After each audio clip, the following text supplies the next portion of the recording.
on Thursday in class, but before we do that, obviously you have to have a bit of an introduction into the basics of debate. So here we go. Why do we study debate? Well, two reasons really. One, I don't like you, and I want to make your lives miserable.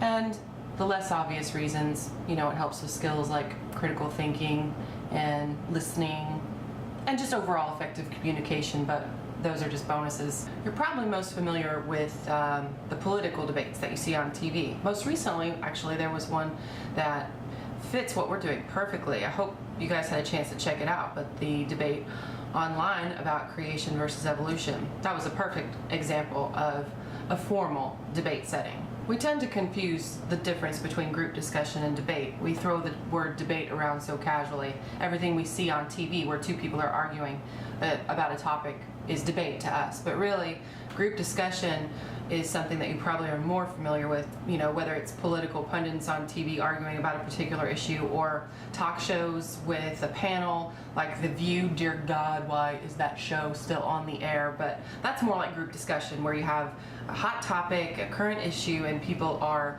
just kind of brainstorming ideas about that problem or issue, ways to solve it, but not really formally debating, taking turns speaking, and coming to any sort of solid conclusion or resolution.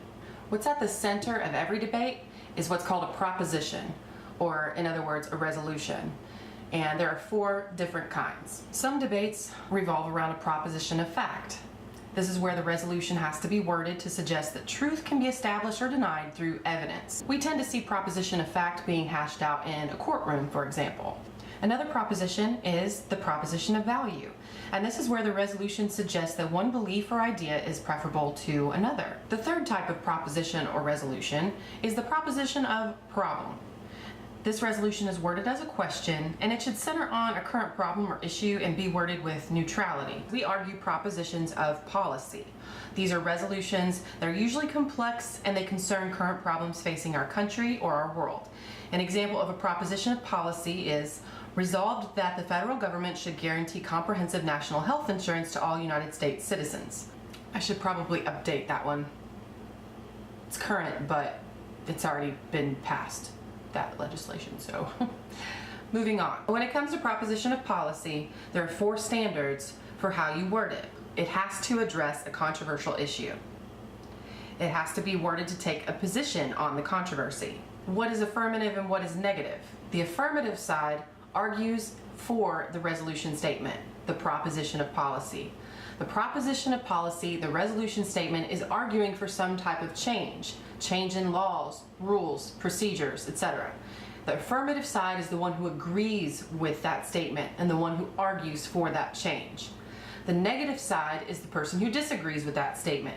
The negative side's job is to argue that the status quo, the way things are right now, is perfectly fine and shouldn't be messed with. Another thing to keep in mind when wording your resolution statement is that it has to be based on one central idea. You can't make it too complicated or it'd be just too difficult to argue. And the last standard for wording your resolution statement, keep in mind, just like proposition of problem, it has to be worded with neutrality. So who has really the burden of proof in a round of competitive debate?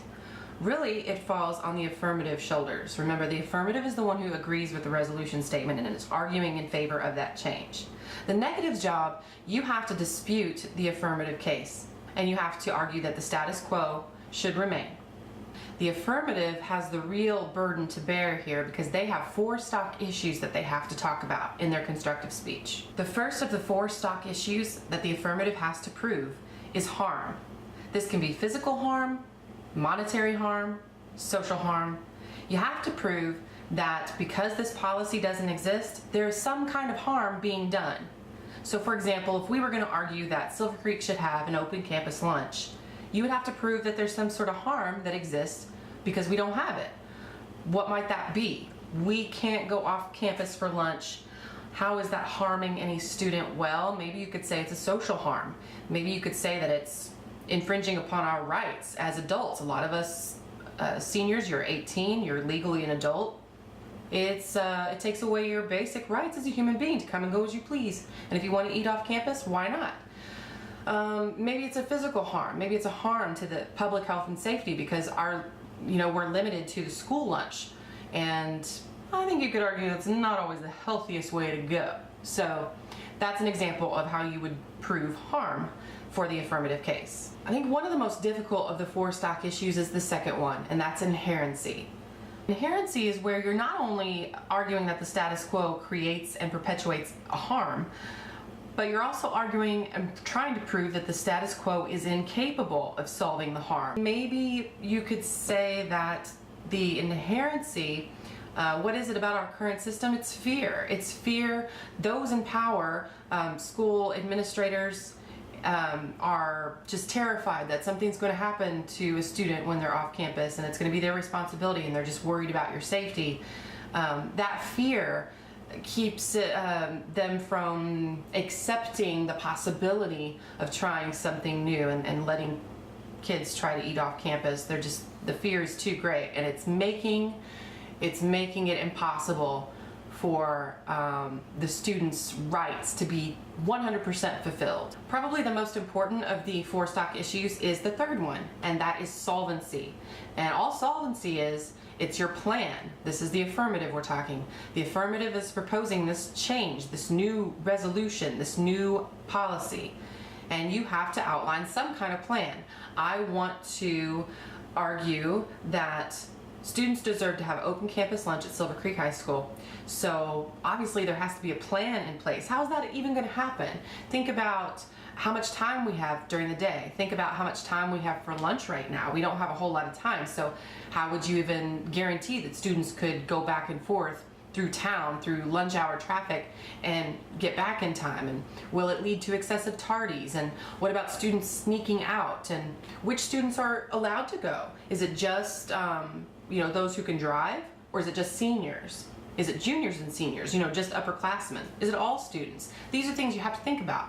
A practical plan laid out specifically in as much detail as you can, and then also the workability of that plan. And the 4th stock issue, disadvantages. You have to argue that even though there are these disadvantages to my plan, you have to somehow prove that they are outweighed by the overall desired effect if your resolution is enacted. So I'm proposing an open campus lunch policy at Silver Creek High School, and if that resolution is adopted, I have to show somehow that the disadvantages that might happen because of my plan aren't that big of a deal in the big picture. Okay, so I know that a lot of you are probably nervous about what debate looks like. What is up at the podium? What is it going to look like? How's it going to go? Well, you have on your paper a competitive debate round. And you have 2 people at the podium. We have a chair on each side for you to sit in. The affirmative sits on one side, the negative sits on the other. And you basically take turns going up to the podium, and this is the order that you are going in. If you look at your sheet, first you have the first affirmative constructive speech, and the times listed next to each part of this round are the maximum times. So if you're up at the podium and you start to approach the maximum time, I'll be in the back and I'll give you a little signal, and that tells you to wrap things up. The constructive speech is a regular persuasive speech. So you have an introduction, body, conclusion, all your evidence, all your visuals. That in itself is a whole persuasive speech. That's where you outline your resolution statement, your value premise. That's where you define any specific terms that need to be defined, and that's where you go over your stock issues. And then you conclude, and then you sit down. The second part is the negative cross-examination. So the negative will then get up to the podium and just ask you some questions on the argument that he or she just heard.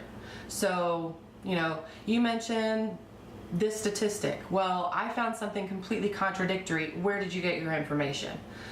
So the affirmative is then sitting, taking notes, and thinking about how they might respond to those cross-examination questions. But the negative isn't finished there. After the negative cross-examines the affirmative, the negative person stays at the podium and begins his or her constructive speech. After the negative has given his or her constructive speech, then it's the affirmative's turn to return to the podium and cross-examine the negative. Those cross-examination questions are based on what you just heard in the constructive. Same kind of idea. You want to question their argument, you want to question their rationale, you want to question the credibility of their information, the credibility of their visuals, That's where you get to attack in a sense. But it's not like a back and forth. I'm going to ask this person a question and totally call them out because what they said I thought was ridiculous and they have to answer me on the spot like that. No. During cross-examination, the person being questioned is seated and taking notes, and you do have a few minutes to kind of think about how you would want to respond to those questions. So it's not a fire back and forth at each other and just go round and round arguing. That's not how we're going to do it. And then the last portion of the competitive debate round has to do with what's called a rebuttal. And that's where each speaker has an opportunity to get back to the podium and respond to cross-examination questions, hit their points home a little stronger, and then have a final word. Now you'll see that the affirmative is the first person and the last person to speak, and again that's because the burden of proof really does lie on the affirmative shoulders.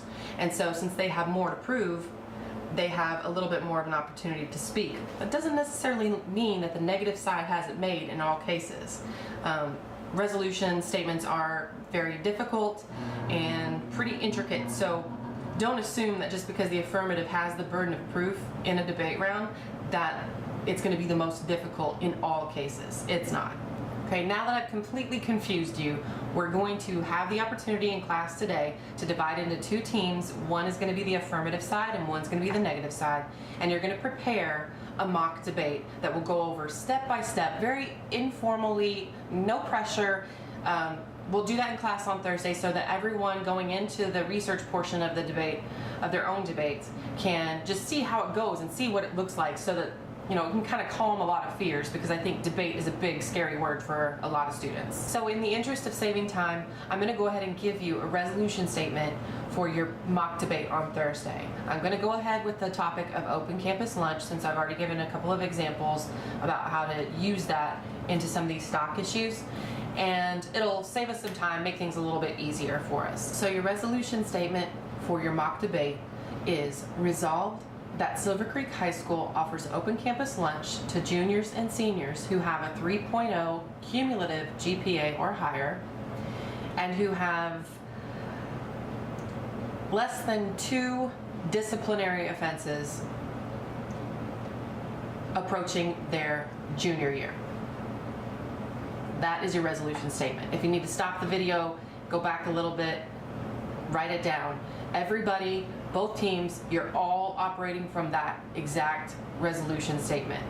And that's another thing I want to mention about debate. On your other handout, I talked about how you don't necessarily want to pair up with a friend just because they're your friend. You don't work with that person at all. The only thing that you guys do together is come up with your resolution statement at the beginning. That way it's determined which side each person is taking. The affirmative agrees with the resolution statement and the negative disagrees with the resolution statement. After that, you're on your own and you go your separate ways. Now, whether you agree with that statement or disagree with that statement, it doesn't really matter.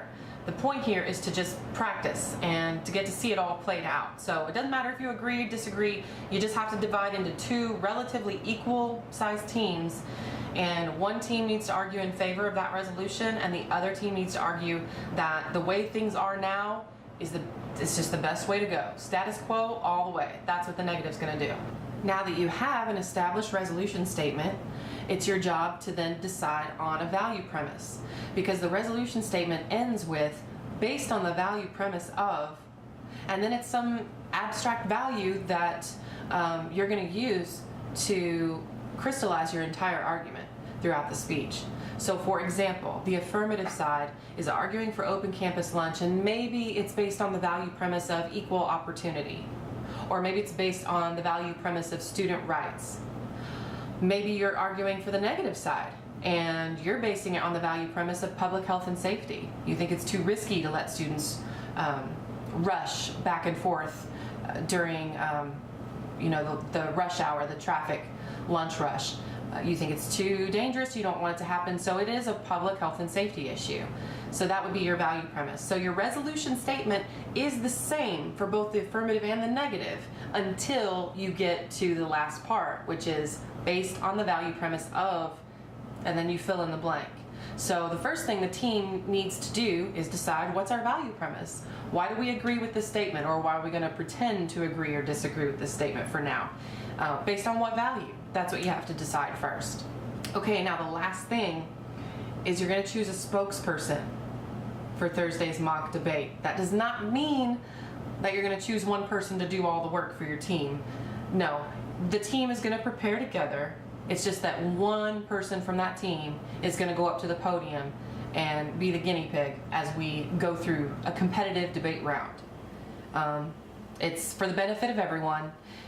I don't expect the person to do any outside research. I certainly don't expect the person to do all the preparation on their own. And you will have a little bit of class time on Thursday to kind of regroup and get yourself organized, and of course ask me any questions that you may have going into it. But again, it's going to be really informal and laid back. I really encourage everyone to be there on Thursday, because you definitely don't want to miss seeing that played out and participating in it and asking questions. You're gonna definitely have questions through the process, so please be there on Thursday. And again, choose a trusted spokesperson who won't,